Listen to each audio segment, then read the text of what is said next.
नमस्कार। ओम शांति। आज का ज़माना कहीं ना कहीं तुलना का ज़माना चल रहा है।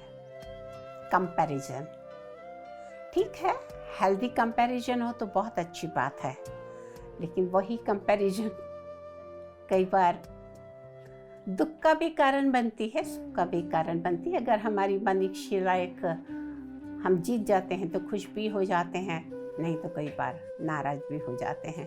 लेकिन हम कहते हैं कि हम जैसे हैं जो हैं वो ठीक हैं, जिंदगी में तरक्की करना है। लेकिन कई बार जो है उसमें खुश नहीं हो के बाजू वाले के पास क्या है वो देखकर हम दुखी हो जाते हैं। आज इंसान इसलिए दुखी नहीं है कि उसके पास किसी चीज की कमी है, वो इसलिए दुखी है कि उसके बाजू वाले के पास उससे ज्यादा है। इंसान के दुख का कारण खुद का दुख नहीं है, दूसरे का सुख है। और यही प्रतिस्पर्धा कहीं ना कहीं मनुष्यों में भी, इवन पशु पक्षियों में भी है। एक बार एक कौवा काफी उदास बैठा। भगवान ने क्या मेरे को काला रंग दिया, आवाज कर्कश दी, पंख काले, जहां झाड़ पे बैठता हूं तो लोग भगा देते हैं। कौवा जब ये सोच रहा था तो नीचे उसे एक बगुला दिखा।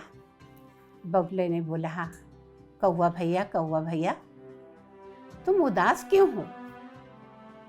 कौवे ने कहा, क्या करूं भैया, भगवान भी देखो ना, काला रूप, आवाज कर्कश, पंख काले, कहीं पे भी जाता हूं लोग भगा देते हैं। तुम कितने सुंदर हो, एकदम सफेद, बहुत अच्छे लगते हो।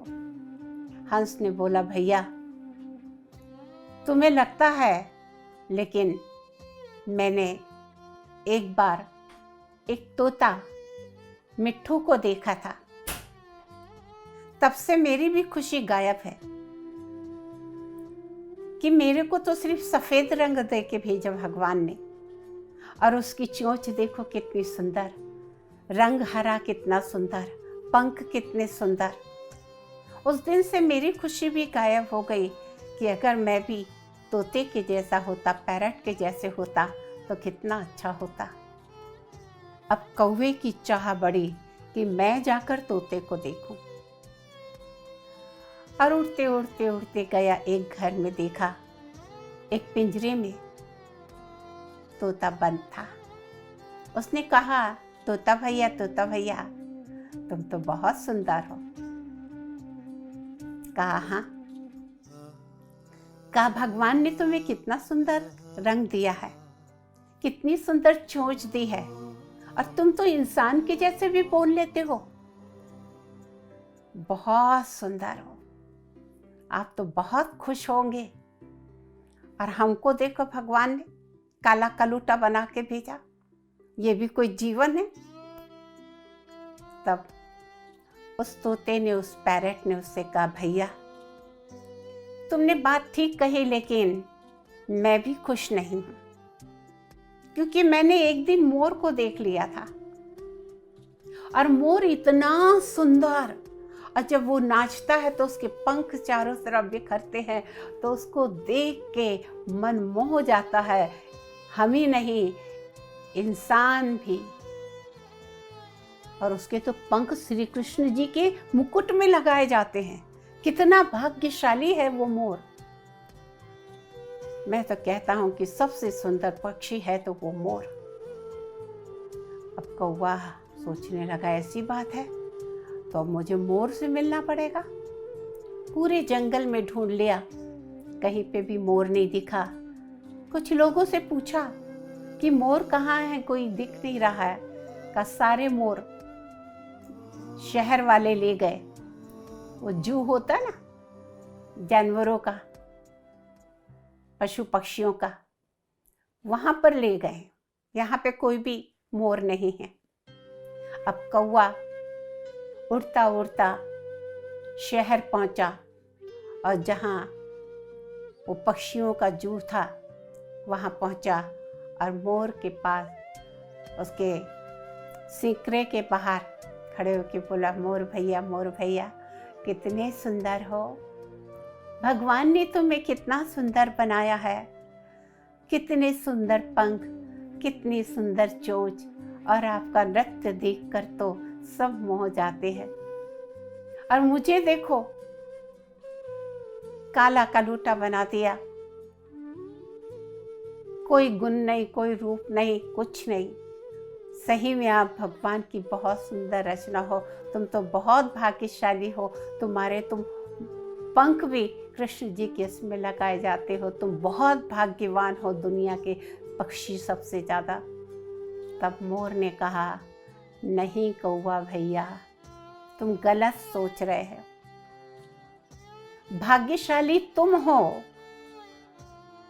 क्योंकि तुम कहीं पे भी उड़ सकते हो, कहीं पे भी जा सकते हो, कहीं पे भी बैठ सकते हो। मैं सुंदर हूँ इसीलिए तो चिड़िया घर में पिंजरे में बंद हूँ, मेरे को कोई आज़ादी नहीं, तुम आज़ाद हो। और तब कौवे को लगा कि ये मोर कहीं सही ही कह रहा है। इसलिए जीवन में कभी दूसरे की साथ अपनी कंपैरिजन मत करिए। क्या पता जो सुख आपके पास है उसके पास नहीं है, क्या पता उसके पास जो दुख है वो आपने जाना ही नहीं है। क्योंकि हर इंसान कहीं ना कहीं अपने भाग्य से कहीं, अपने कर्मों से कहीं ना कहीं दुखी है। कोई तन से, कोई मन से, कोई धन से, कोई संबंध से, कोई संपर्क से। दुख तो हर जगह है। तो कभी भी हम सोचे ये हमसे अच्छा है, हमको तो भगवान ने ये नहीं दिया, मत सोचिए। जिनके पास करोड़ों अरबों रुपए हैं, आप सोचते हैं वो बहुत सुखी हैं? नहीं हैं। अगर आपके सिर पे छत है, पेट भर के खाना खाने को है, तन ढकने को अच्छे कपड़े हैं, दुनिया में आपसे सौभाग्यशाली कोई नहीं है। जिनके पास करोड़ों अरबों रुपए हैं ना, जरा जाके देखिए, रात को नींद नहीं आती, नींद की गोली खा के सोते हैं, हर वक्त डर लगा रहता चोर ना आ जाए। दो दो लोग चाकू लगाते हैं, एक पीछे से एक सामने से। पीछे से चोर बोलता है जो माल है निकालो नहीं तो अंदर कर दूंगा। सामने से डॉक्टर चाकू लगाता है, कहता शरीर में इतनी बीमारियां हैं, इतना माल रखो नहीं तो राम राम सत्य है। और अगर ये दो चाकू से बच गए तो ऊपर तलवार लटकते रहती है, कभी इनकम टैक्स का छापा ना पड़ जाए। इसलिए जिनके पास करोड़ों अरबों है वो कोई खुश नहीं है। सबकी बात नहीं है, लेकिन मैक्सिमम लोगों को तो मैंने देखा है ऐसा। इसलिए जो है उसमें खुश रहिए। जो मिला है वो आपने जो बोया है वही फसल आपके सामने आई है। किसी और ने आपकी फसल नहीं बोई थी, इसके लिए काटना भी आपको है। तो जो है उसमें खुश रहिए। जिंदगी का दूसरा नाम खुशी है। नमस्कार। ओम शांति।